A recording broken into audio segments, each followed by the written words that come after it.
Agadu had been born into a life of comfort. His father, a well-known businessman, and his mother, a loving but strict woman, made sure he had everything he needed. From toys to the best education money could buy, Agadu's childhood was a world of ease. But despite the love and care his parents showered on him, he grew up indifferent to the world around him. He didn't understand the value of hard work or discipline.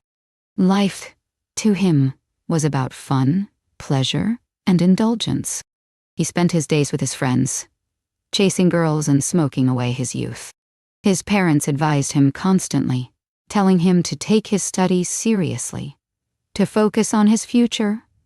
But Agadu didn't listen. "Why worry about tomorrow when today is here?" he would say. His parents were frustrated, but they never gave up on him. They hoped that one day he would come to his senses. But Agadu never did. The world outside his bubble of luxury was a distant concept. He passed through school with little effort, just coasting by, confident that everything would work out on its own. When the time came for him to graduate, the reality of his situation hit hard. His friends, who had studied and worked hard, were already securing jobs and making plans for the future. Meanwhile, Agadu was left with no direction, no skills, and no purpose. He tried searching for work, but each rejection letter was a slap to his face. The companies didn't want a man who had no real qualifications. He had the world's riches, but no foundation to build on. The pride that once filled his heart now turned to frustration. Day after day, he wandered the streets aimlessly, searching for a way out of the emptiness that consumed him. In a moment of despair, Agadu turned to the only solution he could think of. The one place he had always heard about in whispers, but never truly believed in: the fetish priest. The rumors about the priest were many. Some said he could help you become rich overnight. Others claimed he could give you power beyond imagination. Agadu, with nothing left to lose, decided to seek him out. He had tried everything else. Why not give this a chance? The priest lived on the outskirts of the village, hidden away in a small, weathered hut, surrounded by thick trees. When Agadu arrived, the priest was waiting for him, as if he had known he would come. The man was old, his face wrinkled like the bark of an ancient tree. But his eyes were sharp, glinting with an eerie wisdom. "Agadu," the priest said without greeting, "you've come to me because you want wealth, you want power, but there is always a price for such things." Agadu, eager for a solution, nodded quickly. "I'll pay any price," he said. "I just need to be rich." The priest studied him for a long moment. "Rich you will be, but the price is steep.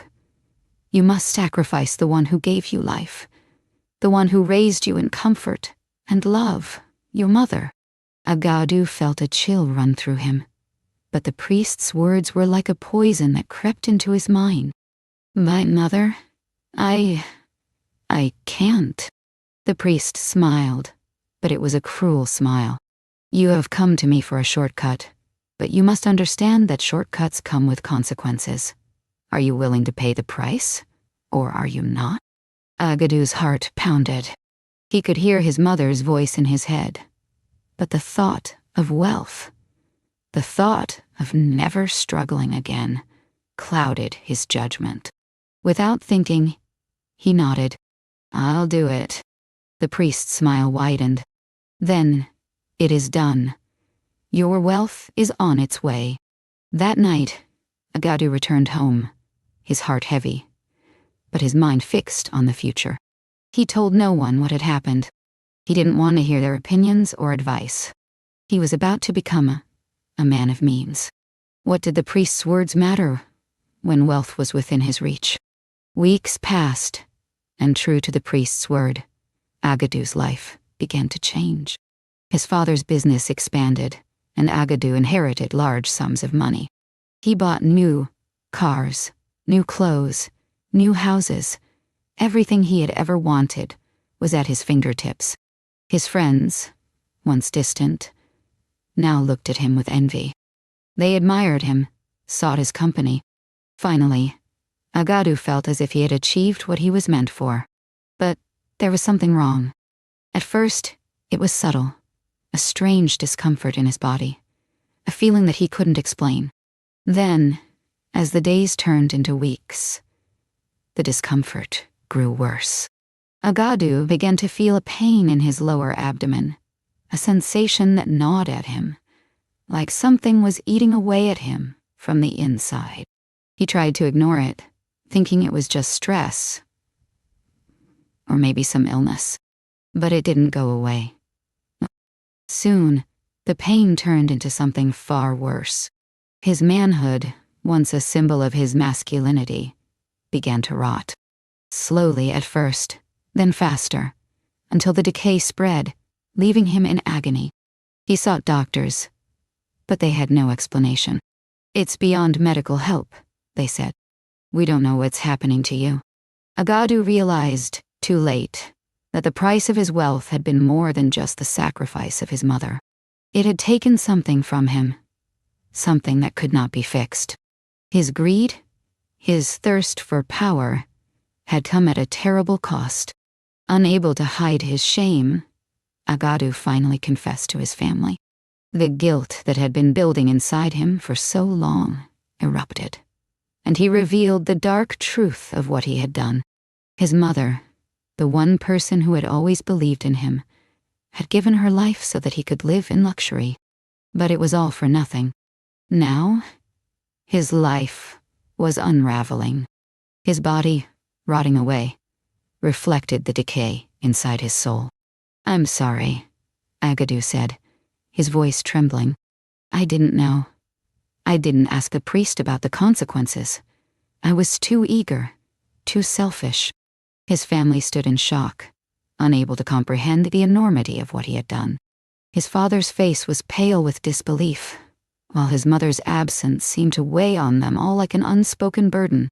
Agadu's health deteriorated rapidly. The wealth that once seemed like a blessing now felt like a curse. The pain in his body intensified, and he was forced to stay in bed, unable to enjoy the life he had built. Each day he withered more, and the realization of his mistake became too much to bear.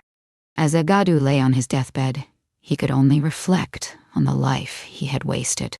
The riches, the fame, the power. It had all come at a price he could never have imagined. His own manhood had rotted away as a reminder of the cost of his greed. The once proud man who had everything now lay with nothing but regret. I hope you enjoyed this story. If so, please like the video. Let us know your views in the comments. And don't forget to subscribe to the channel for more enchanting tales just like this one.